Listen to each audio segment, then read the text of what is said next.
কথা বলছি x justice বা জাস্টিস অভিজিৎ গাঙ্গুলির সঙ্গে, যিনি এই মুহূর্তে দাঁড়িয়ে বিজেপি নেতা অভিজিৎ গাঙ্গুলি। স্যার, আপনাকে স্বাগত জানাই। আমি এখানে প্রথমেই স্বাগত জানাচ্ছেন, আমারও প্রণাম গ্রহণ করুন আপনারা সকলে। আমি নেতা নই, আমি কর্মী।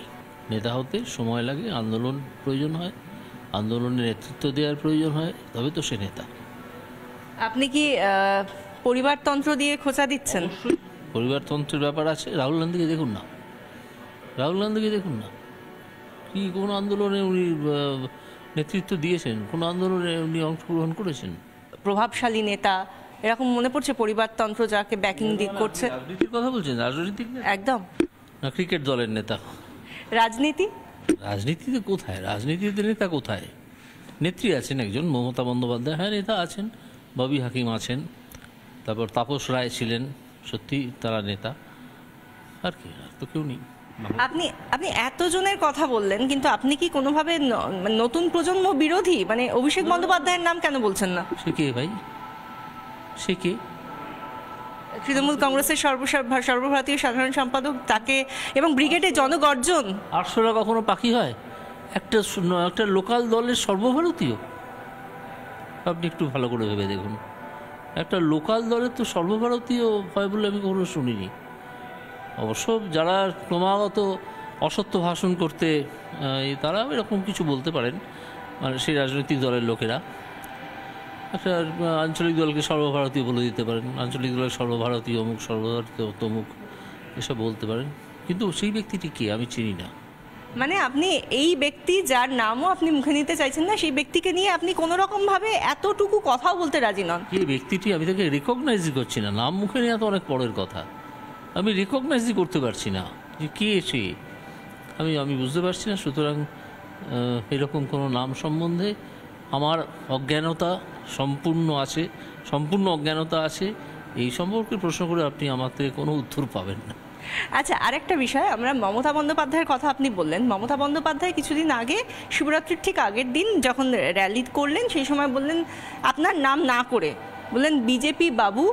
তিনি বিচারপতির আসনে থেকে তিনি একটা দলে যোগ দিয়েছেন, বিজেপিতে যোগ দিয়েছেন না, এবং আপনার নাম না করে বিজেপি বাবু। এটা কি আপনি কিভাবে দেখছেন? আপনি তো খুব সম্মানের সঙ্গে মমতা বন্দ্যোপাধ্যায়কে নেত্রী বলছেন। মমতা বন্দ্যোপাধ্যায় যখন বিরোধী রাজনীতি করতেন, তখনকার যে মমতা বন্দ্যোপাধ্যায়, তার সঙ্গেই বর্তমান মমতা বন্দ্যোপাধ্যায়ের অনেক অনেক হাজার যোজন ফারাক। সেই মমতা বন্দ্যোপাধ্যায়ের যে লড়াকু রাজনীতি আমি চোখের সামনে দেখেছি, তখন আমার বেশ খানিকটা বয়স হয়েছে।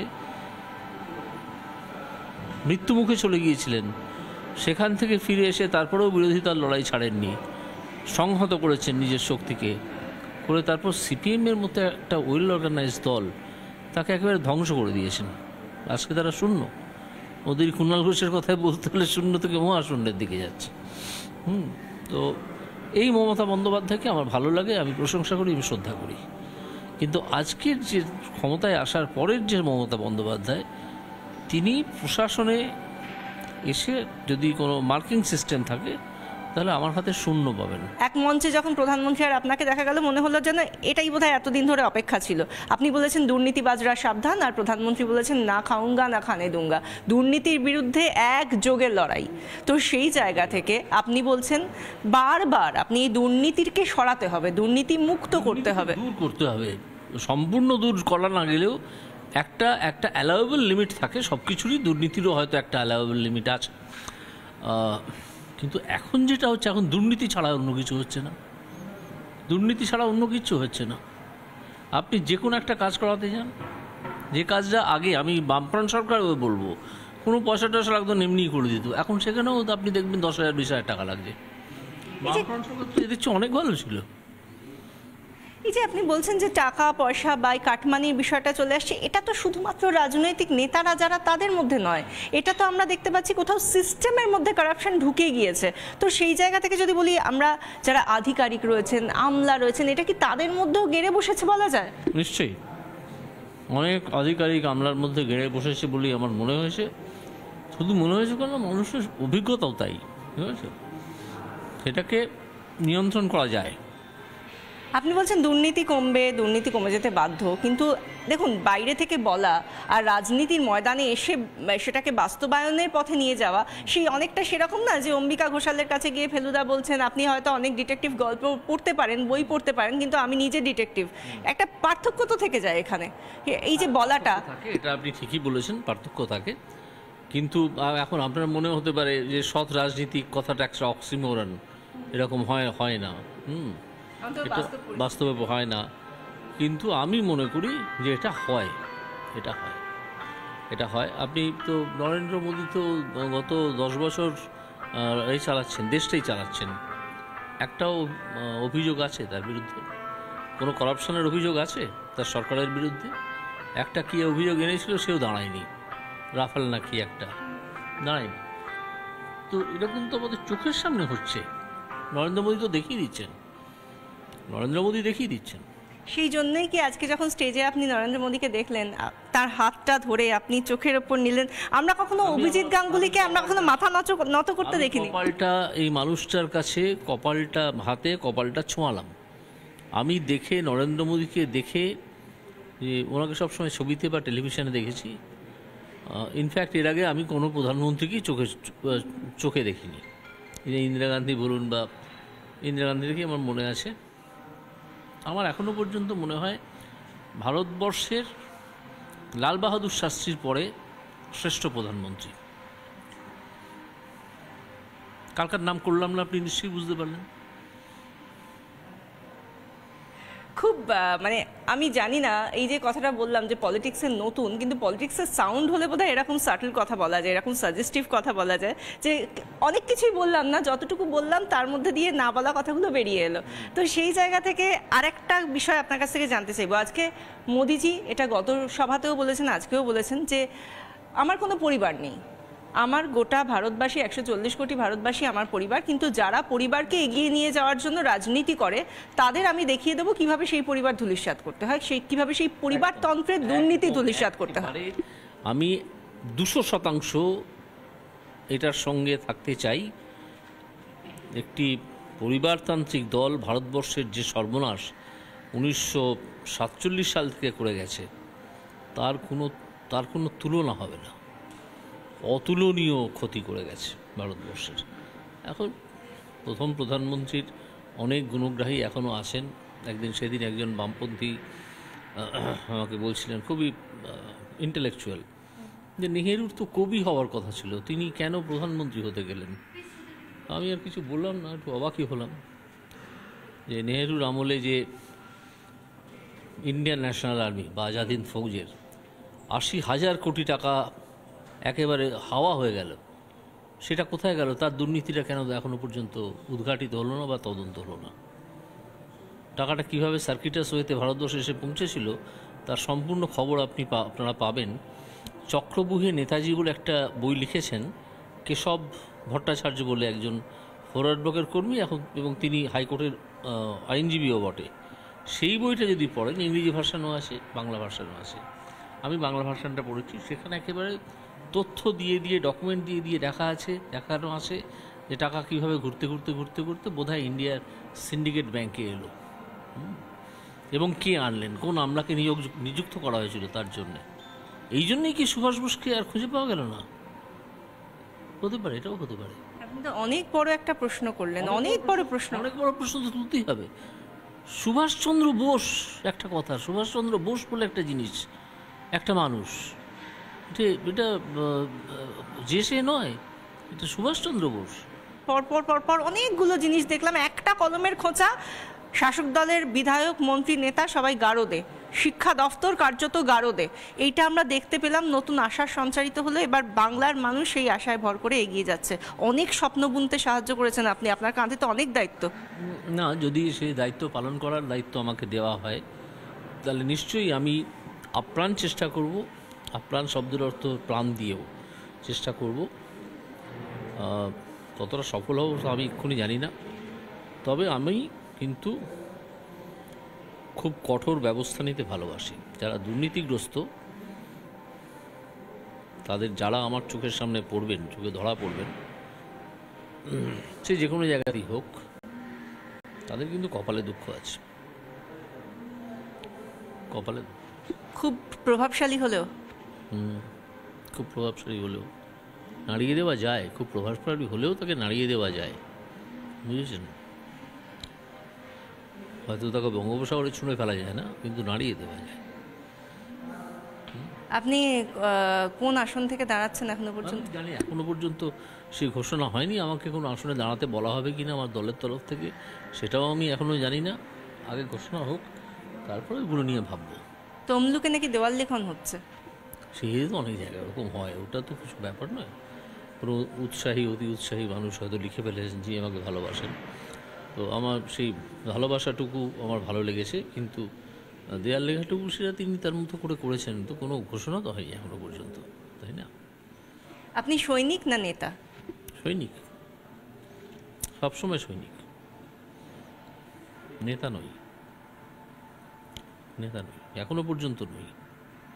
একটা লাস্ট প্রশ্ন, স্টেজে উঠে প্রধানমন্ত্রী যখন আসেননি আপনি স্টেজে উঠলেন, হাত নাড়ালেন, প্রচুর মানুষ, একটা অন্যরকম আওয়াজ, রাজনৈতিক নেতাদের দেখে যে আওয়াজটা পাই বা যে স্লোগানটা পাই, আমি সেখানে ছিলাম, আমি দেখেছি একটা অন্যরকম আওয়াজ, অন্যরকমভাবে সাড়া দেওয়া, সেটা আপনিও শুনেছেন, দেখেছেন, কীরকম লাগলো? আমি শুনেছি, আমি দেখেছি, আমার খুব ভালো লেগেছে যে মানুষ এইভাবে আমাকে গ্রহণ করেছেন, একটা বিশেষ দৃষ্টিভঙ্গিতে দেখেছেন যে এই অন্তত এখনো পর্যন্ত চোর নয়, এখনো পর্যন্ত। পরে দর্শচক্রে ভগবান কি ভূত হবে কিনা আমি জানি না, তবে যারা এইভাবে অভিনন্দন আমাকে আজকে জানালেন তাদের প্রতি আমার সশ্রদ্ধ প্রণাম। আর জানি না শেষ পর্যন্ত কতটা তাদের আশা আমি পূরণ করতে পারবো। স্যার, আপনি বলেছেন যে আজকে সকালেই আপনি বলেছেন যে বাংলায় যে অবস্থা চলছে, আইন কানুনের যা অবস্থা বা আইন কানুন পরিস্থিতি একেবারেই তলানিতে ঠেকেছে, সেই কারণে আর্টিকেল 356। আপনি দেখছেন কিভাবে পুলিশকে অপব্যবহার করা হচ্ছে, এবং পুলিশ বাধ্য সেই অপব্যবহার, কারণ সে তো চাকরি করে, সে তার ডিসিপ্লিনটাই হচ্ছে ওপর মহলের নির্দেশ না মানবে।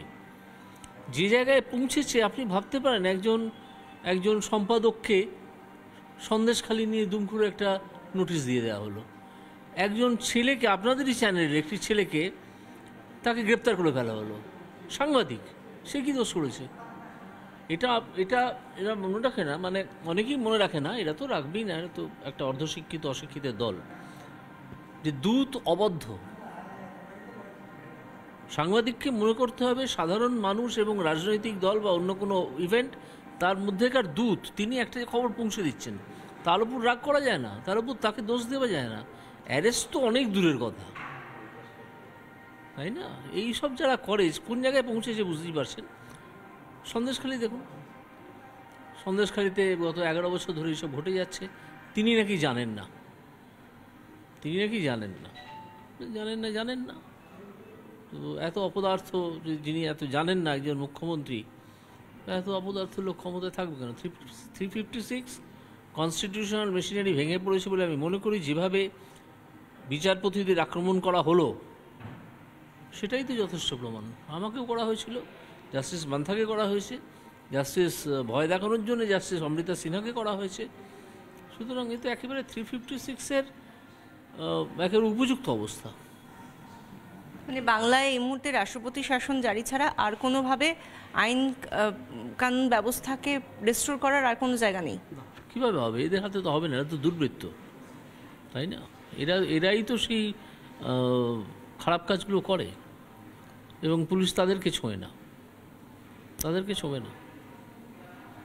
মানে পুলিশ কি একেবারে, যেটা বিরোধীরা সবসময় একটা অভিযোগ করে যে দলদাস, পুলিশকে আপনি কিভাবে দেখেন? সত্যি কি তাদের অভিযোগটা সত্যি? কি অনেকটা সত্যি।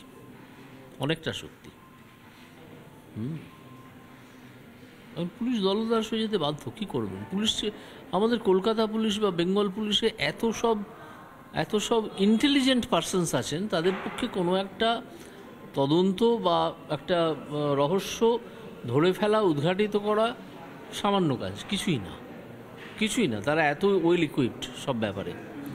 আপনি একটা জিনিস লক্ষ্য করেছেন, দেখবেন যখন কোনো হঠাৎ একটা খুন হয়ে গেল, খুঁজে পাওয়া যাচ্ছে না কে খুন করে গেল, অমুক তমুক, পুলিশ 3 দিনের বেশি সময়ই নেয় না তাকে খুঁজে বার করতে, 3 দিনের মধ্যে হয়ে যায়। আর ওখানে একজন পলিটিক্যাল লিডার, তৃণমূলের একজন লিডারকে একটু জড়িয়ে দিন, দেখবেন পুলিশ 10 বছরে খুঁজে বেরোনো। দেখতে পেয়েছেন? এইরকম তো এইগুলো তো প্রমাণ করে যে একটা আইন শৃঙ্খলা পরিস্থিতি একেবারে এমন বায়াসড হয়ে গেছে যে শুধুমাত্র যারা ক্ষমতাসীন দল তারা বেঁচে যাবে যা খুশি তাই করে, আর ধরা পড়বে শুধুমাত্র সাধারণ মানুষ। সাধারণ মানুষ যদি অপরাধ করে নিশ্চয়ই ধরা পড়বে, তাতে আমার কোনো আপত্তি নেই। কিন্তু আপনি একজন সাংবাদিককে ধরে নিয়ে চলে যাবেন, হঠাৎ কারো ওপর লাঠি গুলি চালিয়ে দেবেন। গুলি তো মমতা ব্যানার্জি খুব একটা চালান নেই, একটা দুটো ইভেন্ট ছাড়া। সুতরাং এই কথাটা বলা আমার ভুলই হলো। মমতা ব্যানার্জি সেদিক দিয়ে অত্যন্ত বিচক্ষণ, মমতা ব্যানার্জির পুলিশ। লাঠি ফাটি তো আকছার চালিয়েছে। স্বপ্নের ফেরিওয়ালা হওয়ার স্বপ্ন দেখেন? স্বপ্নের ফেরিওয়ালা না, স্বপ্নের ফেরিওয়ালা হবো কেন? বলে একেবারে স্বপ্নের কী বলবো, স্বপ্নের কোলে মার্কেট খুলে বসবো, যেখানে স্বপ্ন মানে একেবারে পাল্লা দরে বিক্রি হবে, 15 কেজি করে বিক্রি হবে, 5 কেজি করে বিক্রি হবে, এইরকম স্বপ্ন। আড়তদার হয়ে যাবো, স্বপ্নের আড়তদার। অনেক অনেক ধন্যবাদ আপনাকে। এবং আপনাকে সত্যি মানে আমি জানি না, আমি এতক্ষণ ধরে বসেছিলাম, কথা বললাম আপনার সঙ্গে, মনে হলো পরিবারের কোনো মানুষের সঙ্গে কথা বলছি, কোনো বিচারপতি, এক্স বিচারপতি বা কোনো নেতা তার সঙ্গে নয়, খুব সাধারণ একজন বাঙালি মানুষের সঙ্গে কথা বলছি, যে আড্ডাটাই এখন কিন্তু বিরল। আমার সবচেয়ে বিপদ কি জানেন তো, আমি একবার আড্ডার মুডে চলে গেলে আর উঠতে পারি না, আর থামতে পারি না। এই জন্য আমার একটা টিভি ইন্টারভিউ অনেকক্ষণ ধরে চলে, তখনই আমি আড্ডার মুডে চলে যাই। কফি হাউসের মানুষ তো, সেই জন্য এরকম হয়েছে। বলা হয় যে বাঙালির নাকি আড্ডা হারিয়ে যাচ্ছে, সেই পুরনো কলকাতার রকের আড্ডাও হারিয়ে যাচ্ছে, কিন্তু কে বলবে অভিজিৎ গাঙ্গুলিকে দেখলে যে আড্ডা হারিয়ে যাচ্ছে, বাঙালি হারিয়ে যাচ্ছে, বাঙালির মেধা হারিয়ে যাচ্ছে? সেসব তো হারাচ্ছেই না, বরং সংরক্ষণ হচ্ছে, আর সেই সঙ্গে স্বপ্নও সংরক্ষণ হচ্ছে। বাঙালি ভীষণভাবে বেঁচে উঠবে, আপনি দেখুন না, একটু দেখুন। আমি আশা করি বিজেপি এখানে লোকসভা ইলেকশনে অত্যন্ত ভালো ফল করবে, এবং সামনের বিধানসভায় যদি তৃণমূল টিকে থাকে, দলটা টিকবে কিনা আমার খুব সন্দেহ আছে। মানে লোকসভা ইলেকশনের পরেই হয়তো দলটা ভেঙে চুরমার হয়ে, কি হবে, ভেঙে চুরমার হয়ে যেতে পারে, তাই না? সেই দলে দলে কংগ্রেসে চলে গেল, বিজেপিতে চলে এলো, অন্য কোনো কোথাও চলে গেল, ফরওয়ার্ড ব্লক হতে চলে গেল, এরকমও হতে পারে। ঠিক আছে, শুধু মমতা ব্যানার্জির সঙ্গে তার কিছু লোক পড়ে রয়েছে, এরকম হতেই পারে, হওয়াটা কিছু অস্বাভাবিক নয়। দলটা তো কিছু নেই, দলটার তো কিছু নেই। আমি গত 4 দিন ধরে একই কথা সকলকে বলে আসছি, আপনাকে আজকে প্রথম দিন দেখলাম, আপনাকে বলছি ওদের যদি কোনো পলিটিক্যাল থট থাকে, তারপর যদি কোনো বইটই লেখা থাকে, আমি একটু বলবেন তো, আমি পড়ব। আমি তো ওদেরকে একটা পলিটিক্যাল রাজনৈতিক দল বলে মনে করি না, পলিটিক্যাল পার্টি বলে মনে করি, এটা যাত্রা পার্টি বলে মনে হয়। হ্যাঁ, যাদের প্রোডাকশনের নাম হচ্ছে মা মাটি মানুষ, বুঝতে পেরেছেন তো? সেরকম যাত্রা দলে যেরকম হয় সেরকম হচ্ছে ঘটনা। অর্থাৎ অভিজিৎ গাঙ্গুলি আজকে এই জায়গায় দাঁড়িয়ে শাসক দল, যারা কিনা 12 বছরের বেশি সময় ধরে রাজ্যে শাসনভার চালাচ্ছে, তাদেরকে কার্যত যাত্রাপালা এবং তাদের সেই পালার নাম মামাটি মানুষ এভাবে তুচ্ছ তাচ্ছিল্য করে কটাক্ষ করছেন। জানি না পরবর্তীতে শাসক দলের সুপ্রিমো বা সর্বভারতীয় সাধারণ সম্পাদক তারা এর কোনো উত্তর দেবেন কিনা, পরবর্তীতে আমরা অবশ্যই সেদিকে নজর রাখবো। সামনেই রয়েছে গর্জন, জনগর্জন, সেদিকেও নজর থাকবে। কিন্তু অভিজিৎ গাঙ্গুলি বলছেন বাঙালি জেগে উঠবে, বাংলা জেগে উঠবে, বাংলার যে এই মুহূর্তে অবস্থা বা দুর্নীতিগ্রস্ত অবস্থা, সেখান থেকেও বাংলা উঠে দাঁড়াবে। আর সেই স্বপ্ন দেখাচ্ছেন অভিজিৎ গাঙ্গুলি মোদিজি, অর্থাৎ প্রধানমন্ত্রী নরেন্দ্র মোদীর হাতটাকে শক্ত করে ধরে রেখে। ক্যামেরায় মেরাজ আলীর সঙ্গে বিশাখা রুদ্র, রিপাবলিক বাংলা, শিলিগুড়ি।